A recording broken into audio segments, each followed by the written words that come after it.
नमस्कार मेरी YouTube family, हमशिका voice में आप लोगों का स्वागत है। आइए सुनते हैं फिर से एक नई कहानी। बड़ी बहू सुनो, नताशा और उसके ससुराल वाले आ रहे, तो तेरा होना जरूरी है, इसलिए इस बार तू मैके मत जा। इस बार भी छोटी बहू मैके चली जाएगी, तो अगली बार चली जाना। यमुना जी बड़ी बहू मिनल को एक तरीके से अपना हुक्म सुनाते हुए बोली। उनकी बात सुनकर मिनल के हाथ रुक गए, जबकि अंदर रसोई में काम करती हुई छोटी बहू पिंकी के तो पर ही निकल आए, जैसे अभी ही उड़कर मैके पहुंच जाएगी। वैसे भी उसे काम करते तो जोर आता था, और घर में कोई मेहमान आ जाए तो और उसकी हालत खराब हो जाती थी। चलो अच्छा है, अपनी कामचोर इमेज का फायदा उठाते वो हर बार काम से बच जाती थी। ऊपर से छोटी है, इस कारण से हर बार डांट से भी बच जाती थी। तभी मिनल ने कहा, पर माँ जी मुझे 2 साल हो गए मैके गए हुए, इस बार तो चले जाने दीजिए ना। पिंकी है ना, वो सब संभाल लेगी।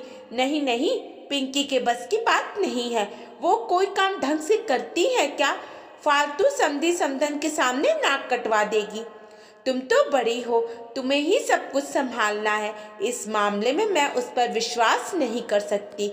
यमुना जी ने साफ साफ कहा, पर माँ जी पिंकी को भी सिखाएंगी तो ही तो सीखेगी ना। हर बार यह कहकर तो नहीं बच सकते ना कि मुझे ये काम नहीं आता। अब तुम मुझे सिखा रही हो, जो कह दिया वो कह दिया, तुम मैके नहीं जा सकती। यमुना जी ने अपना निर्णय सुनाते हुए कहा, पर माँ जी नताशा के ससुराल वाले 1 सप्ताह के लिए आ रहे हैं, उसके बाद मैं मैके चली जाऊंगी। पर मुझे मैके जाने दीजिए ना, मिनल ने विनती करते हुए कहा। कह दिया ना, समझ नहीं आ रहा है? कोई 1 सप्ताह में पिंकी तो लौट कर आएगी नहीं। अगर तुम भी चली जाओगी तो फिर यहाँ का काम कौन संभालेगा?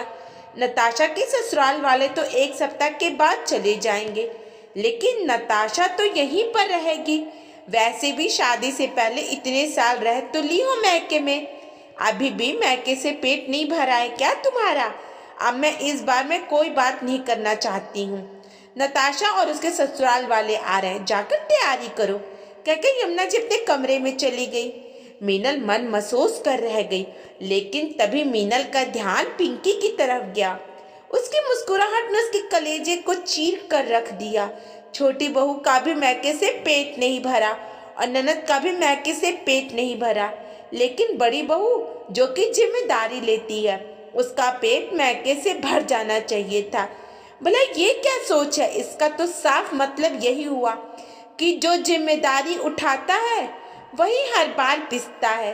पर इस बार मिनल इस फैसले को मानने को तैयार नहीं थी।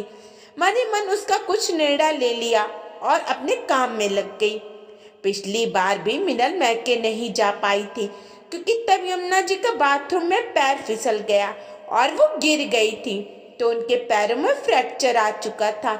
मिनल ने ही उनको संभाला था।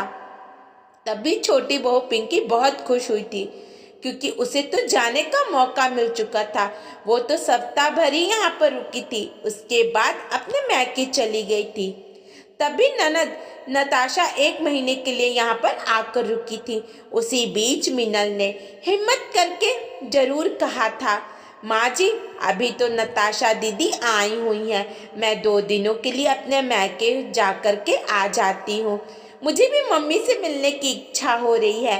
तब यमुना जी ने साफ साफ इनकार कर दिया, बहू नताशा आई हुई है, मेरे पैरों में चोट लगी है और तुम्हें मैके की पड़ी है, ये जिम्मेदारी उठाती हो तुम ससुराल की। पर माँ जी पिंकी भी तो गई है। मिनल ने सिर्फ इतना सा कहा था कि यमुना जी ने अच्छा खासा हंगामा कर दिया। अब तुम छोटी बहू की बराबरी करोगी? तुम बड़ी बहू हो, तुम्हें ज्यादा जिम्मेदार होना चाहिए। कल को मेरे बाद इस घर को तुम्हें संभालना है और तुम उसकी देखा देखी तुलना करने लगोगी। नताशा तो कुछ दिनों के लिए आई है, अब क्या मैके में भी ये काम करेगी? शर्म आने की बात है। 2 बहुओं के होने के बावजूद बेटी को मैके आकर काम करना पड़ रहा है। आगे मिनल कुछ कह ही नहीं पाई। जब भी ससुराल में कोई काम होता तो मिनल का ही प्रोग्राम कैंसिल होता, जबकि पिंकी तो आराम से घूम फिर करके आ जाती थी। शाम को जब दोनों भाई आ गए तो पूरा परिवार साथ बैठा हुआ था। तब पिंकी ने अपने पति महेश से कहा, सुनो जी, मेरे मैके का टिकट करवा देना। छुट्टियों में मैके जाकर आऊंगी और आराम से 1 महीने बाद आऊंगी। मीनल को देखकर पिंकी ने मुस्कुराते हुए ये बात कही।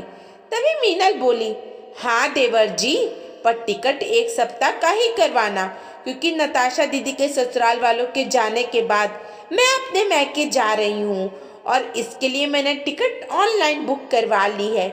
यमुना जी भी वहीं बैठी हुई थी। मीनल की बात सुनकर वो बोली, पर बहू, मैंने तो मना किया था ना, फिर क्यों अब तुम अपनी मन मर्जी करने लगी हो? माँ जी, नताशा दीदी तो 1 सप्ताह के लिए अपने ससुराल वालों के साथ आ रही हैं। उनके ससुराल वाले तो 1 सप्ताह बाद खाना हो जाएंगे, पर नताशा दीदी तो यहीं पर रहेंगी, तो वो संभाल लेंगी। पर मैं इस बार अपने मैके जरूर जाऊंगी। मुझे भी अपनी मम्मी से मिले हुए 2 साल हो चुके हैं। क्यों, फोन पर बात नहीं होती क्या तेरी? 8 दिन तो तू बात करती रहती है अपनी माँ से। माँ जी, फोन की बात अलग होती है। मेरा भी जी चाहता है मैके जाने का, मेरे परिवार वालों से मिलने का, कुछ वक्त उनके साथ गुजारने का। मीनल ने जवाब दिया, बहू, इतने साल तो अपने मैके रह ली, क्या तेरा जी नहीं भरा अभी तक? यमुना जी ने हाथ नचाते हुए बोला, कितनी अजीब बात है माँ जी, छोटी बहू का जी नहीं भरा मैके से, आपकी बेटी का भी जी नहीं भरा मैके से, पर बड़ी बहू का जी भर जाना चाहिए मैके से। आखिर मैं भी तो किसी की बेटी हूँ, मेरे भी माता पिता मेरा इंतजार करते हैं। साल में 1 बार ही सही हमारी बेटी हमसे मिलने तो आएगी। जो जिम्मेदारी निभाता है उसी को क्यों दबाया जाता है? उसके लिए तो दोनों बहुएं एक जैसी होनी चाहिए आपके लिए ना। एक को इतनी छूट और दूसरी को इजाजत भी नहीं। इस बार मैं मैके जाऊंगी और जरूर जाऊंगी, चाहे आप मुझे इजाजत दो या ना दो, कहकर मीनल कमरे में चली गई। यमुना जी ने अपने बेटे विजय की तरफ देखा तो कम से कम वो तो अपनी पत्नी को समझाएगा, पर उसने भी कहा, माँ, ये बात तो गलत है। कुछ दिन पिंकी अपने मैके रह करके आएगी तो कुछ दिन मीनल रह करके आ जाएगी। आखिर 2 बहुएं दोनों को एक जैसा समझो। एक तरफा निर्णय हमेशा नुकसानदायक होता है। 2 बहू में फर्क कहीं आपके घर को के 2 टुकड़े ना कर दे, कहकर विजय भी कमरे में चला गया। आखिर यमुना जी को भी समझ में आ गया कि किसी एक को ही दबा करके नहीं रखा जा सकता है। आखिर उन्हें निष्पक्ष होना ही पड़ेगा। दोस्तों, आपको कहानी कैसी लगी? अगर अच्छी लगी तो लाइक, कमेंट, शेयर कीजिएगा और चैनल पर नहीं है तो चैनल को सब्सक्राइब कीजिएगा। धन्यवाद।